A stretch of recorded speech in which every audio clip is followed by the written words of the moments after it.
Assalamualaikum warahmatullahi wabarakatuh. Bagaimana kabarnya anak-anakku semuanya? Sehat? Alhamdulillah. Anak-anakku, kita harus tetap semangat walaupun masih belajar di rumah ya. Berjumpa lagi dengan saya Pak Irul dalam pembelajaran Pendidikan Agama Islam dan Budi Pekerti kelas 10. Anak-anakku semuanya, pada tahun ini SMA Negeri 1 Pegandon terpilih menjadi sekolah penggerak. Dulu sebelum ada sekolah penggerak, ketika kalian belajar akan ada yang namanya kompetensi dasar. Untuk tahun ini kompetensi dasar kita diganti dengan istilah baru, yaitu capaian pembelajaran. Anak-anakku semuanya, pada hari ini kita akan mempelajari capaian pembelajaran kita, yaitu menganalisis ayat Al-Quran dan hadis tentang kompetisi dalam kebaikan dan etos kerja. Ayat yang akan kita pelajari pada hari ini tentang Quran Surat Al-Ma'idah ayat 48, yaitu ayatnya tentang kompetisi dalam kebaikan. Dan ayat yang kedua yaitu Surat At-Taubah ayat 105 tentang etos kerja. Tujuan pembelajaran kita hari ini yang pertama adalah menyimpulkan kandungan isi Quran Surat Al-Ma'idah ayat 48 dan Surat At-Taubah ayat 105. Tujuan pembelajaran yang kedua adalah menerapkan perilaku berkompetisi dalam kebaikan dan etos kerja. Dan yang ketiga adalah menyebutkan manfaat dari berkompetisi dalam kebaikan dan etos kerja dalam kehidupan sehari-hari. Marilah kita pelajari satu persatu pada materi kita hari ini. Sebelum kita mempelajari materi hari ini, marilah kita berdoa bersama-sama. Bismillahirrahmanirrahim. Anak-anakku semuanya, minggu kemarin kalian sudah belajar Quran Surat Al-Ma'idah ayat 48 dan At-Taubah 105. Sudah kalian pelajari hukum bacaan tajwidnya dan arti perkatanya. Maka untuk melanjutkan pertemuan yang minggu kemarin, kita akan melanjutkan dengan kandungan isi dari dua ayat tersebut. Kita pelajari satu persatu. Quran Surat Al-Ma'idah ayat 48 tentang kompetisi dalam kebaikan. Sebelumnya kita baca bersama-sama Surat Al-Ma'idah ayat 48. A'udzu billahi minasyaitonir rajim. Bismillahirrahmanirrahim. Wa anzalna ilaikal kitaba bil haqqi musaddiqan lima baina yadayhi minal kitabi wa muhaiminan alaihi fahkum bainahum bima anzalallah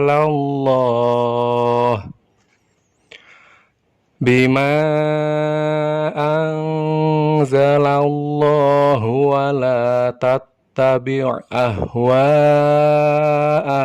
amma ja'aka minal haqq.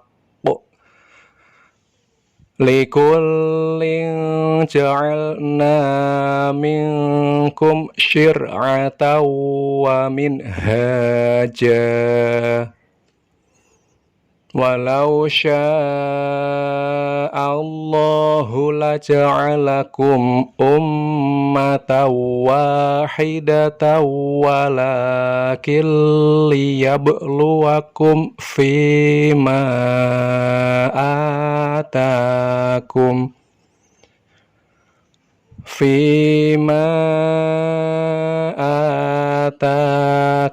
fastabiqul khairat ilallahi marji'ukum jami'an fayunabbi'ukum bima kuntum fihi takhtalifun. Shadaqallahul azim. Artinya, dan kami telah menurunkan kitab Al-Quran kepadamu Muhammad dengan membawa kebenaran yang membenarkan kitab-kitab yang diturunkan sebelumnya dan menjaganya. Maka putuskanlah perkara mereka menurut apa yang diturunkan Allah, dan janganlah engkau mengikuti keinginan mereka dengan meninggalkan kebenaran yang telah datang kepadamu. Untuk setiap umat di antara kamu, kami berikan aturan dan jalan yang terang. Kalau Allah menghendaki, niscaya kamu dijadikannya satu umat saja. Tetapi Allah hendak menguji kamu terhadap karunia yang telah diberikannya kepadamu, maka berlomba-lombalah berbuat kebajikan. Hanya kepada Allah kamu semua kembali, lalu diberitahukannya kepadamu terhadap apa yang dahulu kamu perselisihkan. Kandungan isi dari Quran Surat Al-Maidah ayat 48. Yang pertama adalah bahwa Allah itu menurunkan Al-Quran dengan hak atau dengan kebenaran. Benar dari sisi kandungan isinya, benar dari cara turunnya, dan benar dari yang mengantarnya turun, yaitu malaikat Jibril. Kandungan isi yang kedua, bahwa kitab Al-Quran itu adalah membenarkan dari kitab-kitab sebelumnya. Seperti yang kita tahu bahwa Al-Quran adalah kitab terakhir yang diturunkan oleh Allah ke bumi. Sebelum Al-Quran itu ada kitab Taurat diturunkan kepada Nabi Musa, kitab Zabur diturunkan kepada Nabi Dawud, dan kitab Injil diturunkan kepada Nabi Isa. Lalu kitab Al-Quran diturunkan sebagai pelengkap dari kitab-kitab sebelumnya. Dan Al-Quran pun membenarkan bahwa dulu memang turun beberapa kitab tersebut. Kandungan isi yang ketiga adalah kitab suci Al-Quran juga menjadi pengawas, pemelihara, penjaga kitab-kitab terdahulu. Dalam kedudukannya sebagai pemelihara, Al-Quran memelihara dan mengukuhkan prinsip ajaran ilahi yang bersifat universal dan mengandung kemaslahatan abadi bagi umat manusia sepanjang masa. Kandungan isi yang keempat, Allah memerintahkan agar menjadikan Al-Quran sebagai pedoman hidup. Hendaklah orang yang beriman memutuskan perkara berdasarkan kitab suci Al-Quran dan tidak boleh bertentangan dengannya. Kandungan isi yang kelima, tiap-tiap umat memiliki aturan atau syariat yang akan menuntunnya menuju kebahagiaan abadi. Kandungan isi yang keenam, Allah telah menjadikan syariat Nabi Muhammad SAW sebagai penyempurna syariat para nabi terdahulu. Seandainya Allah menghendaki, niscaya umat Nabi Musa, Nabi Isa, dan umat Nabi Muhammad akan dijadikan satu umat saja. Tetapi hal ini tidak dikehendaki oleh Allah. Yang ketujuh, umat Islam diperintahkan untuk berlomba-lomba dengan sungguh-sungguh dalam berbuat kebaikan dan menghindari perdebatan yang tidak perlu hingga menghabiskan waktu sia-sia. Allah telah menetapkan berbagai macam syariat untuk menguji, Siapakah di antara hambanya yang taat dan durhaka? Bagi yang taat akan memperoleh pahala, sedangkan siksa bagi seseorang yang durhaka. Itulah tadi kandungan isi dari surat Al-Maidah ayat 48. Berikutnya adalah menerapkan perilaku kompetisi dalam kebaikan. Cara menerapkan perilaku kompetisi dalam kebaikan itu bisa dengan 6M. M yang pertama adalah mengawali dengan basmalah. Setiap amal kebaikan yang akan kita lakukan harus diawali dengan basmalah. Mengapa? Agar diberikan kemudahan, kelancaran, dan keberkahan, sehingga yang kita lakukan bisa maksimal. Yang kedua, melakukan dengan penuh semangat. Kita harus melakukan amal kebaikan dengan penuh semangat dan optimis. Sikap optimis dan semangat ini akan membuat kita menjadi yakin mampu mengerjakan amal kebaikan dengan tuntas. M yang ketiga, menjaga konsistensi atau istiqomah. Ketika kita melakukan amal kebaikan itu harus istiqomah atau terus-menerus. Kita melakukan amal kebaikan itu lebih baik sedikit tapi terus-menerus daripada banyak tapi hanya sekali saja. M yang keempat, mempelajari ilmu yang terkait. Mempelajari ilmu yang terkait itu tujuannya untuk peningkatan kualitas amal kebaikan. Antara ilmu dan amal merupakan satu kesatuan. Ilmu tanpa amal ibarat pohon tak berbuah. Begitu pula beramal tanpa ilmu akan mengakibatkan amal tersebut tertolak. M yang kelima, membiasakan bekerja sama. Membiasakan diri beramal secara bersama-sama dengan melibatkan orang banyak. Hal ini bermaksud untuk agar amal yang kita lakukan bisa bermanfaat untuk masyarakat luas. Dan M yang keenam adalah mengamati, meniru, dan memodifikasi. Artinya apa? Kita bisa mengamati, meniru, dan memodifikasi amal kebaikan yang telah dilakukan oleh orang lain, sehingga kita termotivasi untuk bisa lebih baik dari yang orang lain lakukan.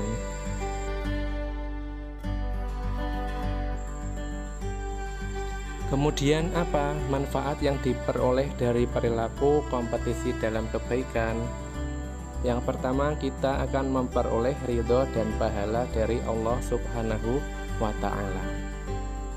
Manfaat yang kedua, kita akan menjadi manusia yang bermanfaat, karena sebaik-baik manusia adalah yang bisa bermanfaat bagi orang lain.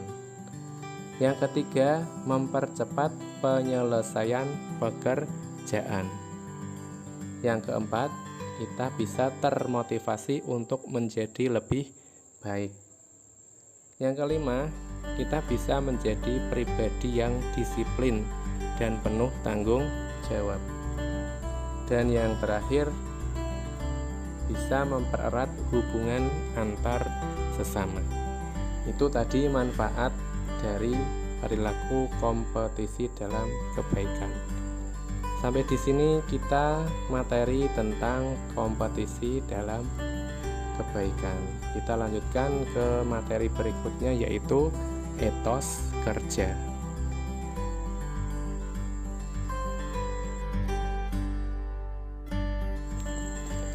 Berikutnya adalah Quran Surat At-Taubah ayat 105 tentang etos kerja. Kita baca bersama-sama ya.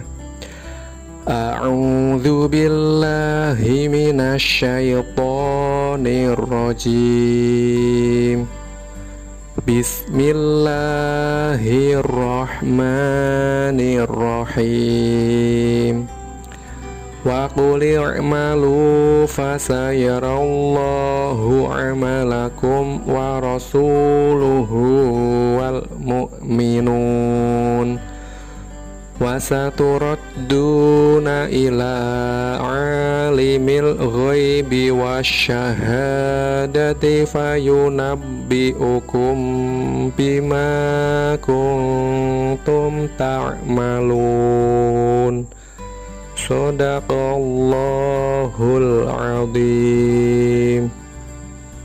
Artinya, dan katakanlah, bekerjalah kamu, maka Allah akan melihat pekerjaanmu. Begitu juga Rasulnya dan orang-orang mukmin. Dan kamu akan dikembalikan kepada Allah yang mengetahui yang gaib dan yang nyata.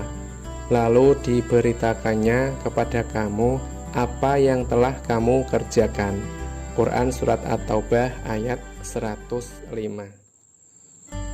Kandungan isi dari surat At-Taubah ayat 105 yaitu, menurut tafsir Al-Misbah, ayat ini mendorong manusia untuk lebih mawas diri dan mengawasi amal atau pekerjaan mereka. Allah Subhanahu wa Ta'ala mengingatkan mereka bahwa setiap amal baik atau buruk memiliki hakikat yang tidak dapat disembunyikan. Amal tersebut akan disaksikan oleh Allah, Rasulullah, dan orang-orang yang beriman. Pada hari kiamat, Allah akan membuka tabir penutup yang menutupi mata mereka sehingga mengetahui dan melihat secara langsung hakikat amal mereka sendiri. Dari surat At-Taubah ayat 105 tadi ada pesan-pesan mulia yang terkandung di dalamnya. Yang pertama adalah Allah memerintahkan untuk beramal soleh hingga manfaatnya bisa dirasakan oleh diri sendiri maupun masyarakat luas. Yang kedua, setiap amal akan dilihat oleh Allah, Rasulullah, dan orang-orang mukminin di akhirat kelak. Yang ketiga, janganlah merasa amalnya sudah cukup banyak untuk bekal hidup di akhirat. Dan yang terakhir, setiap manusia akan kembali ke akhirat dan menerima balasan amal perbuatannya masing-masing. Berikutnya adalah menerapkan perilaku etos kerja. Yang pertama, membuat skala prioritas dari semua pekerjaan yang mendesak untuk segera diselesaikan. Yang kedua, meningkatkan semangat pengetahuan dan keterampilan yang menunjang pekerjaan. Yang ketiga, saling memberi, memotivasi kepada rekan kerja agar terjaga komitmen untuk maju dan sukses bersama-sama. Yang keempat, menciptakan suasana kerja yang nyaman dengan saling menjaga perasaan rekan kerja. Dan yang kelima, melibatkan teknologi canggih dalam proses pekerjaan. Berikutnya adalah manfaat menerapkan etos kerja. Yang pertama, kita bisa terbiasa menghargai hasil yang sudah diraih. Yang kedua, bisa menjaga martabat diri sendiri. Yang ketiga, wujud dari pengabdian kepada Allah Subhanahu wa Ta'ala. Dan yang terakhir, melatih sifat tabah, sabar, dan tawakal. Demikianlah tadi anak-anak pembelajaran pada hari ini tentang kandungan isi dari surat Al-Maidah ayat 48 tentang kompetisi dalam kebaikan, dan surat At-Taubah ayat 105 tentang etos kerja. Apabila pada pertemuan hari ini ada pertanyaan, ada yang belum kalian pahami, silahkan ajukan pertanyaan, diketik di kolom komentar atau di e-learning di LMS, boleh juga via Japri. Untuk pembelajaran kita hari ini kita akhiri sampai di sini. Sebelum kita akhiri, marilah kita membaca bacaan hamdalah bersama-sama. Alhamdulillahirabbil alamin. Apabila dalam pembelajaran hari ini banyak kesalahan, saya meminta maaf yang sebesar-besarnya. Kita lanjutkan minggu depan. Oh iya, jangan lupa ada tugas yang harus kalian kerjakan di LMS. Silahkan dibaca tugasnya, kemudian dikerjakan, langsung diketikkan di bawahnya saja. Kita lanjutkan minggu depan. Wallahul muwaffiq ila aqwamit thoriq. Wassalamualaikum warahmatullahi wabarakatuh.